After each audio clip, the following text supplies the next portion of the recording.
Fedmyster return reaction. Changing my life. For anybody who hasn't been keeping up with the drama, you have to read about as many twit. If you put all of the twitlongers together, it would be faster for you just to read at least one book of Game of Thrones. And he's like, come here, like, let's cuddle. And I looked at him and I'm like, what the fuck? No. And he was like, no, come on, let's cuddle. And he's like, it's not that big of a deal. Let's just cuddle. And I clearly remember saying no. I clearly remember being uncomfortable with this. I don't cuddle with my guy friends, and I never have in my life cuddled with a guy friend before. Ever.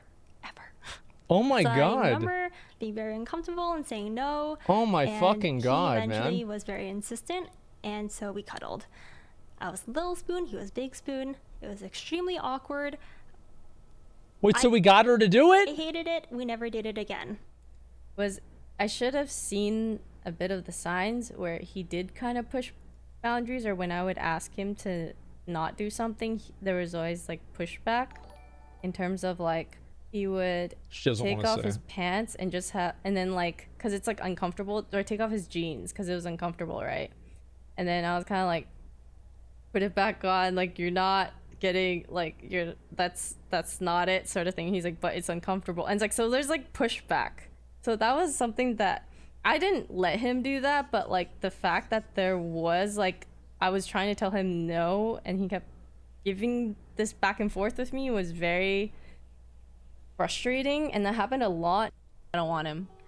I'm all yours. No, I don't want him. No, he doesn't eat give me at least. What? Why are you exaggerating? It's just a I'm fucking hug, dude. You don't want to hug me? No, that's not. Sorry, reaction. I'm your fucking roommate, dog. What the fuck? I mean, I'm like your little bro, alright? You need give me a fucking hug. Yeah, little bro over there. Annoying, dude. Give me a fucking hug. Stop, no. Give me a hug. I want a hug. Frozen hot dogs. Alright, I need it. Alright? No, you don't. Yeah, I do. I'm sad. Jesus, dude. So, there's a lot of drama to this, and it's very complicated, but basically what it comes down to is that Fedmyster was making girls uncomfortable by invading their personal space, doing creepy and weird things, and in general, it was making people very uncomfortable, and it was an invasion of privacy. Here we go. You get what... It's true. I was lost. I'm not gonna read that. I lost sight of my principles. Yeah. I lost my sense of boundaries, my ability to harbor compassion and consideration. I was blinded by my own doing, and hurt some of the people I've come to care about the most. To anyone I truly hurt, I just want to once and for all say, I'm sorry. In the end, I could hardly recognize myself. And then, it was like a light switch went off. And there I was in this infinite, self-inflicted pit of isolation, depression, and pain. The pain I've caused others, the pain of loss, the pain of disappointment and regret.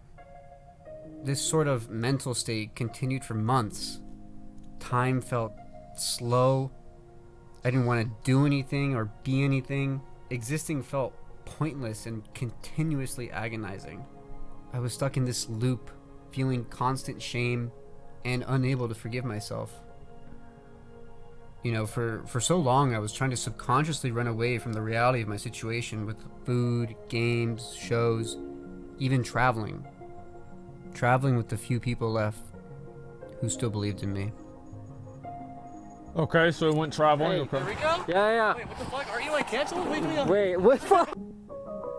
Many months of this routine misery passed, and I understood. Dude, that sucks, man. Like, somebody finally recognizes you, and then they're like, wait, aren't you canceled? You know, he cuts the video. It was his friend? Oh, wait a minute. So he went out of his way to, like, to stage that? He faked that, or what? Like, that's, yeah, ooh. That's kind of, it was a joke? Yeah, maybe it is just a joke. Maybe I'm taking it too seriously. Yeah, maybe I'm just taking it too seriously. Finally, that my life was no longer going to be the same. Then it happened. The day where I had enough of standing in the rain feeling sorry for myself, had enough of the version of me that created all this pain and misery to begin with. I wanted to evolve. To give myself one last chance, to find the best version of me, I had to abandon everything. Everything I thought I knew about myself and start from the very beginning. The mind is a crazy thing. It's the most precious and useful instrument in our body, but can be extremely destructive without some level of oversight. Okay. As it was for me. So I joined a mindfulness meditation group and started my spiritual enlightenment journey, as some people would say. But for me, it was more about self-discovery. I learned to unlearn and understood that I can't change anything about myself unless I have some insight as to how I think. So I became more aware of my thoughts and reactions, and overall just trained myself to be more accepting of, the things that happen in life. That something like pain is a very normal and human thing to experience, but suffering is optional. But I think the biggest takeaway for me was that I learned how to find purpose and quality in my life again, despite all the mistakes and all the pain I've caused others. Unfortunately, I didn't just snap my fingers and suddenly have this life-altering mindset. These concepts and ideas took months to practice and fully grasp, but for the first time in my life, I was in control. I control the quality of my life. This kind of mental shift started to bleed into other parts of my life. Yeah, I think the problem whenever you have a video like this and whenever you want to make some kind of apology video talking about how you're like a bigger and better person, etc., I think that it's a little bit too self-centered. Like, for example, like it's going from one close-up cut of like him looking at the camera to like another close-up cut of him looking at the camera.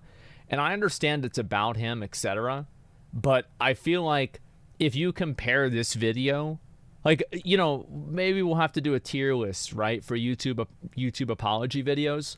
The Albert apology video was an S tier apology video, right? And this one, at this point, like, I know we've got a little bit more, but it's floundering around at like the D to C range. Like, it is floundering, man. It is floundering, and like I just it's not the worst, right? It's not the worst. Like, there's definitely been worse apology videos than this, but like it just does seem like it's self-centered. It seems like it's like more about him forgiving himself, and I just like, I usually don't assume, like, if somebody else gets exposed for stuff, I assume that they weren't actually feeling sorry for themselves for doing it, right? Or like they didn't really feel that bad about it. They were just more upset that it happened. The body. So when things Was the kind last of one went gonna be down, the soul? I was just not taking care of myself. Like sometimes not eating at all or eating too much. Damn. If anything, my body was a reflection of my mind. There was no discipline, no definition, and it was falling apart. I tried all sorts of quick fixes, In and keto, out? I don't know if that's a fasting, fix. vegan. I even water fasted for 7 days, but I quickly learned that change does not come easy. Huh? Then I got a dog. Yeah, I called him Bruno. I'm not sure why, but it just fits. For a while, all he did was eat and shit. But when it was okay, we started going for walks. We would walk around the block, around the park. It was a very slow progression. Sooner or later, we were running miles, and he would want to run or go out every day. It became addicting not only for him, but for me. Self-care was now a priority in my life. He very quickly became my best friend. Always pushing me to go out, always there for me, always waking me up at 6 a.m., keeping him healthy and training him well. Can I have my sock back? It truthfully inspired me to take my own health. What about this part? Like, it does seem like, the way I feel about the video is it seems like there are a lot of kind of like it's like you have the start of the video, and the start of the video is like, you know, I couldn't forgive myself, kind of like how bad everything was for me, etc. And then like now this part of the video is like the emotional draw with like the dog. I don't know, man. Like it just it's a little bit cheap. More seriously. And with that, it was time to step up my fitness to the next level. It's not a fake dog, I started okay? running, hiking, cycling, mountain biking, you name it, I was probably doing it. Then the Good. gyms opened up, That's and great.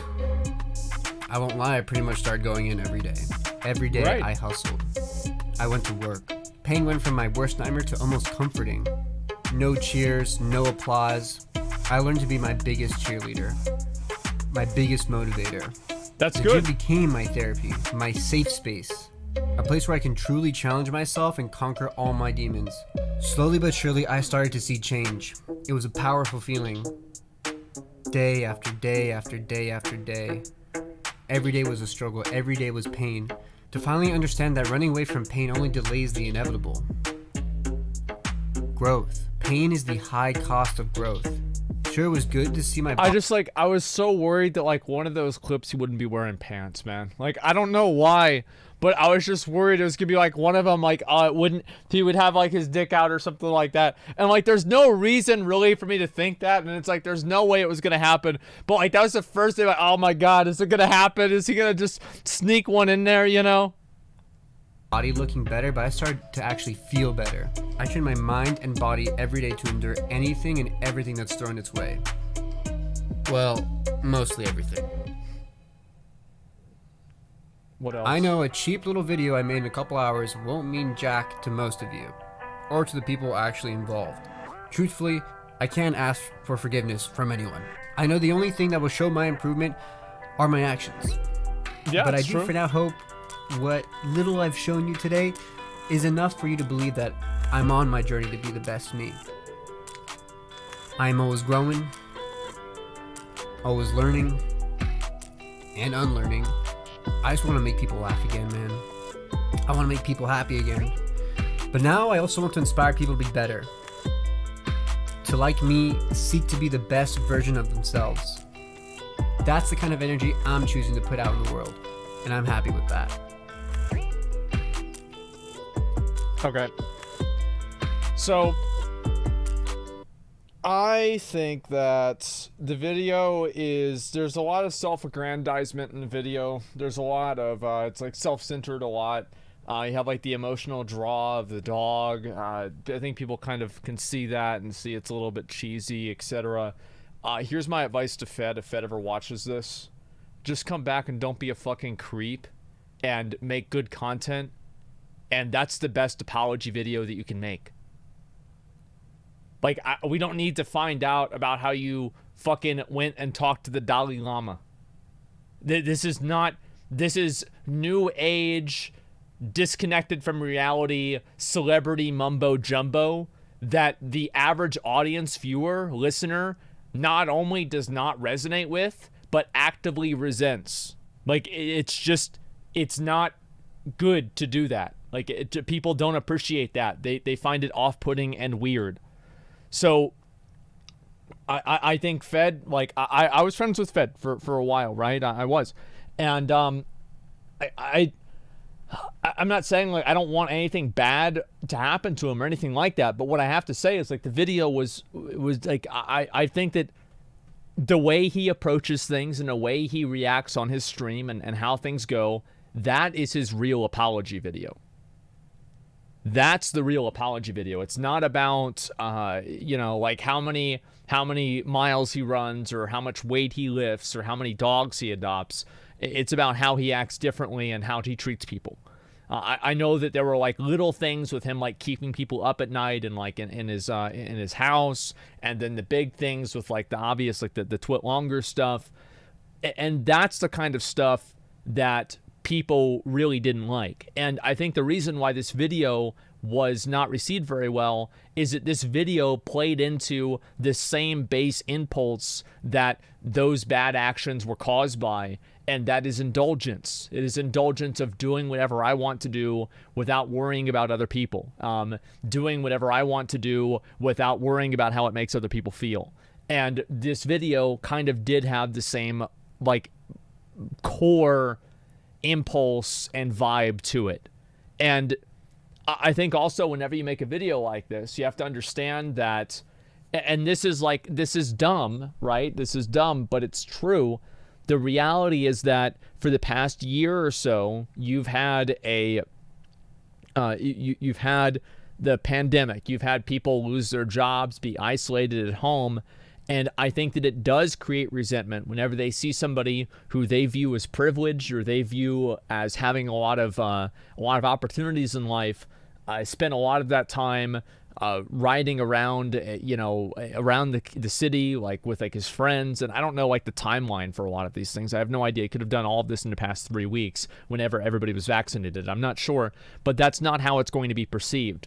And you have these people losing their jobs and everything. And then you counterbalance that with a video of finding yourself, all about yourself. It's not a good decision. Like it doesn't resonate with an audience. It's exactly, this is the same vibe as like the celebrities that couldn't go to public events anymore and they were getting attention starved, who started singing in their bathroom with a toothbrush as a microphone. Like it's the same disconnected vibe that I think a lot of people are getting from it. And I do really, as pretty tone deaf, yeah, I think that's a very good way to say it. I didn't have that word in my head, but yeah, you're right. So flexing on the poor, it's not flexing on the poor, right? It's just, because that's like, you have to flex in order, there has to be like some intent behind it. I don't think there's any intent behind it. Like, I don't think that, like, there's a difference between, like, there are some people that are bad people. Like, Josh was, like, a bad person, if the stuff that was true. Like, he was a genuinely bad person. I don't think Fed is a bad person. I think he's a selfish and indulgent person. And these are different. These are two different things. Now, the outcome that it affects on other people is sometimes the same, but the reason is different. This felt like watching a 7-minute long antidepressant ad. Seeing YouTube versus Reddit and Twitter comments is really something else. YouTube comments, we missed you. LSF comments, this is the most insincere thing ever.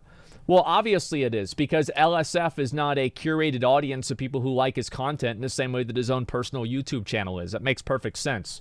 Why does the first paragraph sound almost identical to the Albert video? Well, hey, the Albert video was really good. Makes sense. Someone got inspired by another ostracized OTV accomplice. Well, I certainly do not approve of the whole shitty stuff that happened last year. It was difficult for everyone. I know everyone makes mistakes. I'm just happy to see you on the right path. Well, hopefully it continues. I think that's really what it comes down to. Why do I cringe watching this? This is one of the ones that I actually wanted them to come back to. Both the video choreography and the fact that he was the one making a statement gave me a weird impression. As I said, like, I think that Fed made a mistake by... I think he made a mistake by... Let me think of a way to put it. He made a mistake by playing the video. He should have put this video out and then he should have gone live. He should not have gone live and then said he was going to go live again. That's what Dr. Disrespect did too. I think it's just it is a bad idea, because you're going to have like that comeback hype, and like there are going to be less people probably that will watch on like Friday whenever he comes back, yeah, it'll be Friday. There will be less people that probably watch than if he had just come back and put out the video and then announced he was coming back then. And that's just, it's just like basic, like, I don't know, like stream planning. But that's hype. Yeah, it's just like pure hype in terms of like strategy, etc. Not necessarily what I would have done. But yeah, anyway, that's pretty much what I think about it. It's nothing like really too crazy or whatever, but overall, I do hope that he's going to be able to deal with it. I don't want to see anything bad happen to the guy or anything like that, but obviously there has been some bad shit that he's done on his own.